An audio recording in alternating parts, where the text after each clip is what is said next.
On June 3rd, 1982, at 2:05 p.m., a girl named Nia was thought of for the very first time. She had no body, no brain, and no name. She was nothing more than a faint red line on a pregnancy test, a symbol of a potential person. On January 22nd, 1983, after it was determined that she was a girl, her parents decided what to name her, and Nia was officially thought of for the first time with the name Nia. About 3 months later, Nia was seen for the very first time without a scream. Awoken to the stark light of the hospital delivery room, Nia had no idea where she was or who she was. She was, for this one brief, fleeting moment, a completely blank slate. Nobody and somebody at the same time, free to be whoever she could. On June 1st, 1988, Nia was thought of as a friend for the first time, after her mother's friend's daughter, Sarah, asked Nia if she liked the TV show Danger Mouse. Nia said yes, even though she didn't know what Sarah was talking about. Being 5 years old, Nia thought it was better to say yes and not seem different. Sarah liked Nia because of this, and they hung out every week and watched the show together. Nia didn't really like the show. She liked that Sarah liked her though, so she never said anything. On March 9th, 1991, Nia was thought of as annoying and weird for the first time. After dancing by herself during second grade recess, a group of her classmates mocked her, and one girl told her that she was weird. Nia didn't dance again for several years. On October 14th, 1994, Nia was thought of as attractive for the first time, after a boy named Sam met her at school and liked the way her hair looked on one of the rare days that Nia wore it down. He told Nia that he liked her and thought her hair was pretty. Nia wore her hair down almost every day after, even though she kind of liked it more in a ponytail.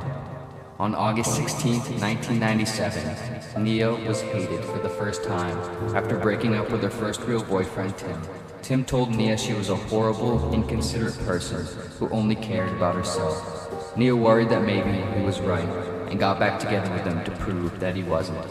Not long after getting back together, Tim broke up with Nia. On June 29, 2005, Nia was thought of as a full-time employee for the first time after being hired as a financial analyst at a large media company.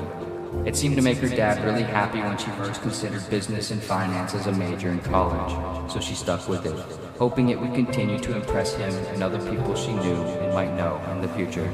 She never really came around to life herself.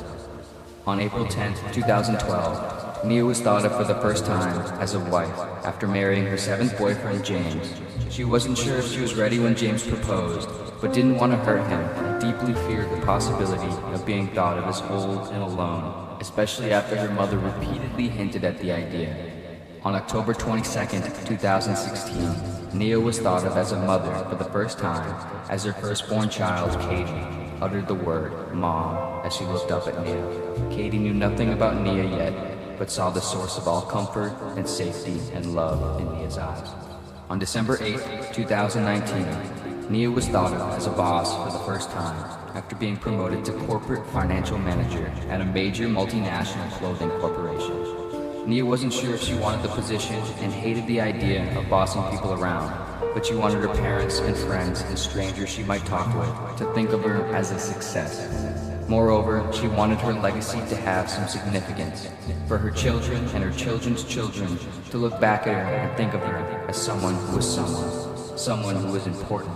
She took the job and stayed in it for the rest of her career. During her time, she helped make some of the largest acquisitions and mergers in the company's history, helping it reach a new height in the industry and popular culture. This made Nia quite wealthy and sought after. She hated what the expectations made her become, though. She became somewhat cold and forceful to her employees and hyper-focused on money and work, giving up almost all of her free time and things for herself outside of work. On August 22, 2035, Nia was thought of in a way that somewhat resembled the way Nia thought of herself for the first time. 1 year earlier, Nia was diagnosed with a disease known as cystic fibrosis, in an unusual, rare case of a late-stage diagnosis. The doctor told Nia she potentially only had a year or two left. As time passed, Nia began to care less and less about everything. She began to uncover and reveal her deeply withheld insecurities and fears and character traits as they began to fill with the air of insignificance and triviality. While in the hospital, during one of the last few coherent conversations she ever had, she told her husband James that she never truly felt like herself around him, or anyone for that matter. That she had spent most of her life accommodating other people's perceptions of her, as if her concern was always about how she was experienced in the minds of others, and never about how she was experienced in her own.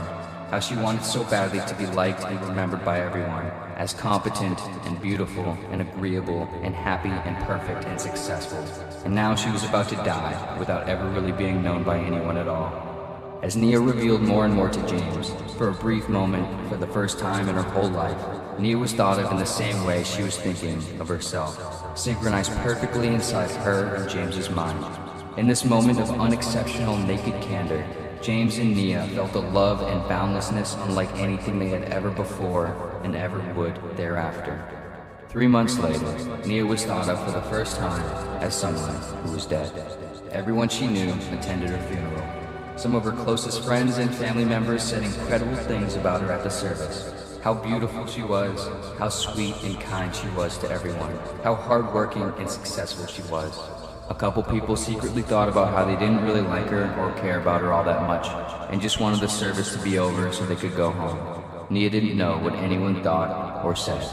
She was dead. On March 5th, 2051, Nia was thought of for the first time as a grandma. Her second child, Nick, showed his first son, Tyler, a photo of Nia in the family photo album. "This was my mom," Nick told Tyler as he pointed to her photo. "She would be your grandma. Can you say grandma?" Tyler, just 4 years old, looked at the photo and let out a soft, "Hi, Grandma," leaving out a letter or two, but understanding what he meant. The wrinkles in Nia's face in the photo made Tyler laugh a little. Then, Nick flipped the page to a different photo of someone else. On December 30th, 2107, Nia was thought of for the last time by someone who ever personally knew her. As Katie, Nia's last surviving child, died, the last clear, real memory of Nia dissolved with Katie's mind. On January 2nd, 2372, at 3:52 p.m., Nia was thought of for the last time ever. Her only remaining photos and information held in a data server at an ancestry company for people to learn about their family heritage. A young man named Sonis, employed by the company, was instructed that day to clear out all data servers containing unused full profiles more than 200 years old. Before deleting them, Sonis looked through some of the profiles. As he looked at the photos, he wondered who the people were. He wondered what life must have been like for them. He stopped on one particular photo. It was Nia. He thought she looked really friendly and happy. She had a smile that seemed completely genuine, as if she spent her whole life practicing it. Then he toggled to the next profile. Within the hour, Sonis had cleared the server. With one delete key, all traces of Nia were gone forever. Later that night, while trying to fall asleep, Sonis wondered, without thinking about anyone specific, if any of the people that he deleted would have lived differently if they thought about the fact that one day they wouldn't be thought about at all. This thought sent a strange sensation down Sonis's entire body. Then he thought about his big presentation at work he had in 2 days that he had been cripplingly worried about for the last month. He suddenly wasn't that nervous about it and felt a little moment of freedom and peace. Then he fell asleep.